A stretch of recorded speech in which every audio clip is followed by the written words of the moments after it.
Assalamualaikum warahmatullahi wabarakatuh. Waalaikumsalam warahmatullahi wabarakatuh. Alhamdulillahirrabbilalamin. Kita bersyukur kepada Allah Subhanahu wa Ta'ala. Pada siang hari yang berbahagia ini, kita masih diberikan kesehatan oleh Allah Subhanahu wa Ta'ala, sehingga kita semua bersama ibu-ibu di sini, ibu-ibu penerima PKH, kita dapat bertemu, belajar bersama, yaitu dalam P2K2 ya. Baik ibu semua, pertama sekali saya ucapkan terima kasih atas kehadiran ibu-ibu semua, telah menyempatkan waktunya di waktu sibuk.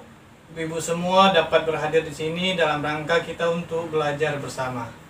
Baik ibu-ibu semua, kita hari ini akan mempelajari bagaimana tentang pelayanan disabilitas berat di dalam keluarga ya. Namun sebelum itu ibu-ibu semua, kita akan mengulang kembali ya apa yang telah kita pelajari bulan yang lalu, yaitu menyangkut dengan apa ibu-ibu? Ada yang masih ingat? Baik, Ibu Ani. Terus satu lagi Bu Erna. Ada yang ingat? Baik. Ya, penyandang disabilitas adalah jenis-jenis penyandang disabilitas adalah yang terjadi di dalam keluarga kita, yaitu yang terdapat misalkan ciri-cirinya adalah disabilitas fisik ya. Jadi disabilitas fisik itu kekurangan atau kehilangan salah satu anggota tubuh, cacat ya, cacat dikarenakan misalkan tidak ada kaki ya. Kemudian ada lagi jenis disabilitas yang namanya disabilitas netra ya, tidak dapat melihat baik itu bawaan lahir maupun yang kemudian yang terjadi karena matanya sudah tidak bisa melihat lagi ya. Baik, jadi betul semua. Ada yang dikatakan disabilitas mental, yaitu adanya di dalam sebuah keluarga kekurangan mental atau tidak bisa berpikir sebagaimana anak-anak yang lainnya, maka ini disebut dengan disabilitas mental ya ibu semua. Kemudian ada yang dikatakan yaitu jenis disabilitas tunarungu ya, tunarungu atau wicara. Jadi jenis ini di dalam sebuah keluarga kita, jika ada yang terdapat tunarungu atau wicara, tidak dapat berbicara atau tidak dapat mendengar, itu bagian daripada disabilitas berat. Baik, ternyata ibu-ibu semua di sini masih bagus sekali ingatannya, masih mengingat yaitu pelajaran kita bulan yang lalu tentang jenis-jenis disabilitas. Baik ibu-ibu semua, kembali kita ingatkan siapa penerima PKH jenis disabilitas di dalam keluarga. Ada yang tahu?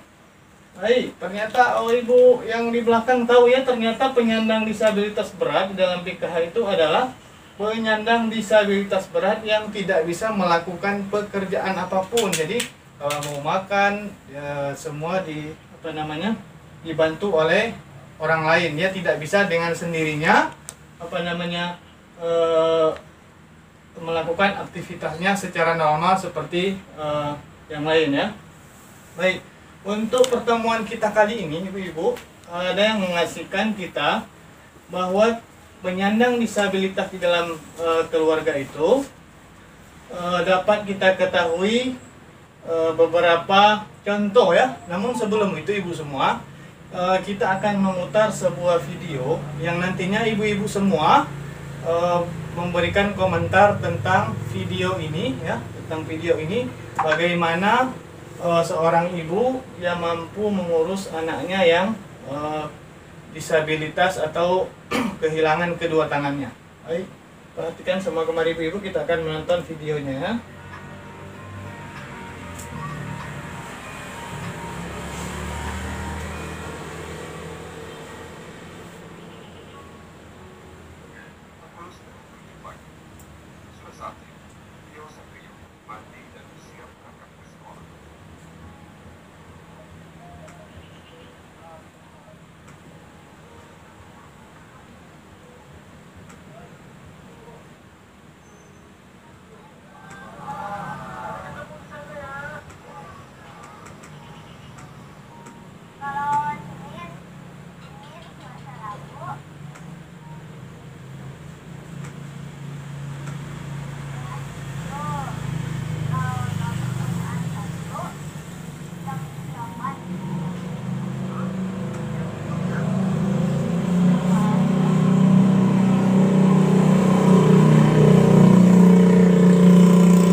Baik ibu-ibu semua, tadi kita telah menonton bagaimana seorang bocah yang berumur 11 tahun yang lahir tanpa kedua tangan dan kakinya tidak ada. Namun di keluarga ternyata kedua orang tuanya begitu sayang terhadap dia, mengasuh sebagaimana menjaganya, memberikan pujian-pujian dan sebagainya terhadap anak yang kehilangan kedua tangan dan kaki ini. Baik ibu-ibu semua, dan setelah kita menonton video tadi, apa yang bisa ibu-ibu ambil kesimpulan atau ibu tangkap dari video ini?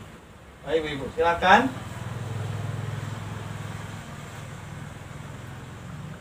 Ya, yang di belakang menyebutkan tadi Ibu Erna itu, dia mengatakan bahwa bocah yang umur 11 tahun ini ternyata dia walaupun tidak ada kedua tangan dan kakinya, tapi dia mampu, dia bersemangat untuk belajar. Karena apa? Karena dorongan kedua orang tuanya juga yang luar biasa.